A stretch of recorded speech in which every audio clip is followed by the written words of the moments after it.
Hey, we're out here in Spokane, Riverside State Park, and I'm going to be doing a review for you today of the Atmos 65 from Osprey. This is what it looks like. It doesn't say much yet, but that's important. So right away, what do I have here as I'm walking? Got the hip belt. The reason that this is like this here is because this pack does not have an interchangeable hip belt, and so that it's designed to have, larger people wear it and smaller people wear it. So these are long to fit the largest size. And if you are smaller, you can actually simply have them stitched like that and cut off to kind of just move this part up to here, and it'll look a lot nicer. But having extra strap on the trail is not bad. You can just loop it around and use it for something in an emergency if you need to. Cut it off and use it. Okay. So here we have the fit on the fly hip belt construction. It has pockets on both sides. You can keep stuff in there, your snack, your map, your phone, your GPS, whatever, your Leatherman, any knife, tools, or whatnot.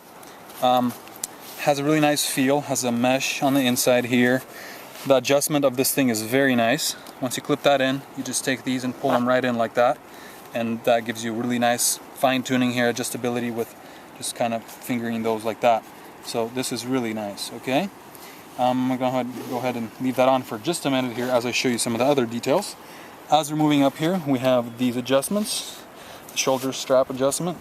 We have the sternum strap. It has a little rubber band here, elastic, to kind of keep you able to breathe, a little bit of give there, which is nice. Has a magnet, it's attached, does not come with the pack, but this is for the Osprey hydration reservoir that goes into this pack, and you can see a review of that right here. Okay, and that fits in here, 2 liter or 3 liter capacity. Also on the little clip here, it has a whistle, which is nice. In an emergency you can use that whistle. The adjustability here, it's a little plastic clip that goes over the slider, and you can just move it.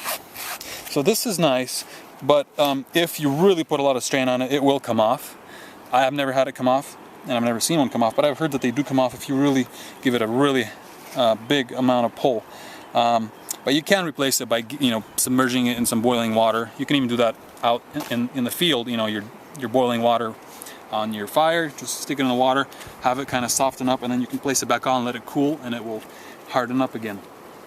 Okay, so the little loops here are for your hydration pack, tubing to go through, or whatever else you want. You can clip stuff onto here. This is the stow on the go system to put in your hiking, trekking poles, or your ice axe, or whatever you want to be carrying and have quick access to. You stick it in here, stick it through here, tighten it down. Really easy to release this, just like that. Very nice system. This is like a must-have a lot of times. Otherwise, you have to take your pack off or have somebody else take things off the back of your pack. Okay? The mesh here is really nice, really soft, really comfortable on the shoulders. Okay, so I'm gonna go ahead and take it off and kind of show you some of the access.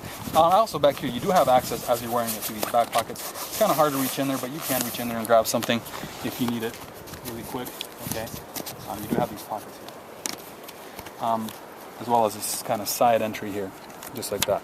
So I'm gonna go ahead and take it off and kind of start in from the bottom and go up and show you what we have here. So I have an ice axe attached. Of course, no need for an ice axe here in the middle of the desert almost, but just wanted to show you how this system works here with attachments. You have 2 loops, and then you have these clips. So the way these clips work is you open it up, you pull it out, it has these 2 little stays here for the cord. You just pull it out, stick it through there, and you can put anything right in there. Nice thing about this is it won't go anywhere, and it's also adjustable up and down. You just take it out of there and stick it into any one of these. So here we go. I'm going to go ahead and take this off then, just like that. Flip it down, comes out through the loop, just like that. Very nice and handy. Most packs have that, so does this one. Okay, going down to the bottom here. So bottom compartment here is for the sleeping bag. It has also these, before I get into the sleeping bag compartment, it has these 2 cords here where you can put your pad. That's all adjustable.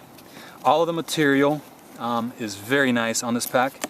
This pack retails for about $240. It is 3 pounds and 12 ounces. That's the weight of the pack without anything. It's considered a lightweight, but not an ultra lightweight. You can convert it to even lighter by taking off the top. Maybe some other things you can remove that you don't need. And the material is very nice.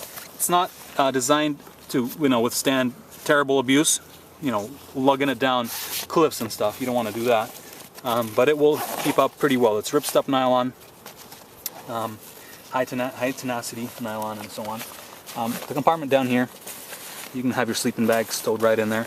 I just have some stuff in here just to kind of demonstrate how this fits. It will fit, most sleeping bags, not the very, very, very large sleeping bags or very cold sleeping bags. So it's not a mountaineering pack. It's more of a, extended day backpacking trip, maybe up to maybe a week and a half or so, maybe even 2 weeks, depending on how light you pack. Okay, going up.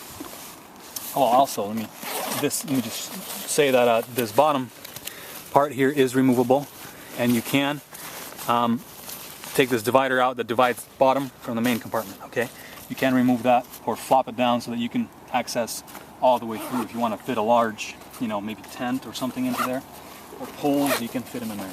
Okay, so above this we have a mesh pocket right here. This opens up on top. Nice mesh material. Has a little drain hole here. It's not actually a hole, it's just a mesh type of thing. You can drain out water if you have wet stuff inside. It's nice and elastic. You can stick a lot of stuff, your jacket, your wet or your moist stuff. A lot of times you will stick stuff on the outside of the pack, but you can still use that. Also, this pack has 8 compartments besides the main compartment. So that includes these pockets. It also includes these side pockets. So it has 2 side pockets with nice water-resistant zippers or waterproof zippers.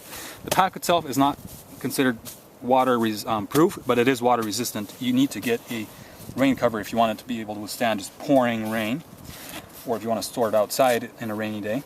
It has these pockets here, really large. You can see I can fit my whole arm with my elbow right in there. So it's pretty large. You can put your filter, you can put your coat, water, snack, food. You can put whatever you want. Camera equipment fits in here really nice. Has 2 of these, so 1 on each side, just like that.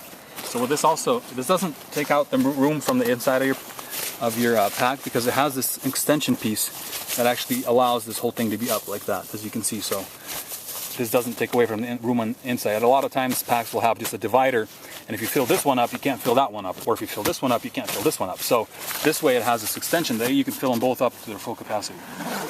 Okay, closing that off. Has a lot of compression straps, not as many as the Osprey, some of the other Osprey larger day extended packs, but it does have enough to keep everything secure and tight. Here's a side compression strap here. It has these 2 on that attach to the lid. It also has this one over here, so that can be also rerouted through the outside, as it is done on this side. So if you want something to be compressed inside of the pocket, you route this strap on the outside. If you want something to not be compressed, but you want the pack to be compressed, you route it through the inside. This way whatever's in the pocket isn't compressed, but the pack is compressed. So then it has, this strap, compression strap over here as well, and this one. Okay. So the lid closure here is accessed by these 2 clips. The lid is adjustable on this side, so you do have this adjustment here that will adjust the lid. Same on this side, and also it has this middle adjustment here to take the middle of the lid up and down. Has the load lifters. I'm going to go over to the inside here, the part that touches your body. This has the air speed system, which is really nice. I'm sticking my fingers under there right now, and my fingers can move around in there. Plenty of space. What this does is it allows air to flow through here, and your back stays really nice and dry. It won't keep totally dry on the contact points. That will always get, you'll always sweat in those areas. But this area, you will still sweat, but it'll dry out a lot faster because of all the air movement. Okay. Also, the harnesses here have a lot of holes inside of there in a mesh. that keeps your shoulders and your chest from perspiring too much. Okay. The top of the lid here has a pocket. This is the main pocket where you can store, you know, little things that need quick access. You can actually access this while you're wearing the pack. A little bit hard to do. You have to learn kind of where stuff is in there ahead of time. When you do open the pack lid up, there is a mesh pocket inside of here as well. You can store other things in there. Nice and handy there. The inside here has this really nice closure system where you pull it to open it and you push it to close it. And if you pull this part, it won't open unless you actually grab the top to pull it. So that's how that works. I'm gonna go ahead and open that. Got a bunch of stuff in there right now, just to kind of give it some bulk. Inside of here, it's just one big compartment, and you can see you have this little loop here that you can attach the hydration pack to if it needs this. If you use the Osprey, the one that's designed for this, the Osprey hydration pack, it will just go into this pocket down here, and you don't even need to use this. Although it is nice to just stabilize. This zipper here, a lot of people think that something's broken or something's missing from this zipper slider, but actually it's not. It's supposed to be that way. What this is designed for is to access the inside of here, to be able to adjust things, and it's really more for maintenance for people that know what they're doing. Mostly this is just, never needs to be used, just keep it closed like that. Okay? So the capacity of the pack is 68 liters because this is the large. So this fits 68 liters. It's really nice. You can take it for quite a few days. And I'm thinking that I'm covering most of the things here. Really nice thing about Osprey is they have a lifetime warranty. If anything rips, breaks, gets cut, they will replace your pack or fix it for you. And it is a really nice deal. I mean, these packs are really built to last. Really comfortable. We took it on a 5-day backpacking trip. My brother was wearing this one. He had absolutely no problems with it. This thing is really light, really comfortable. You can watch my other videos. You've seen the links along the way. They'll talk about, you know, other things, that outdoor gear and other stuff, our trips to the outdoors. And you can go ahead and comment and ask any questions that you'd like about the pack. I'll try to answer. And hopefully this will be helpful for you. Have a very nice day and enjoy your backpacking and outdoor activities. And I will be hopefully seeing you later. Have a good day.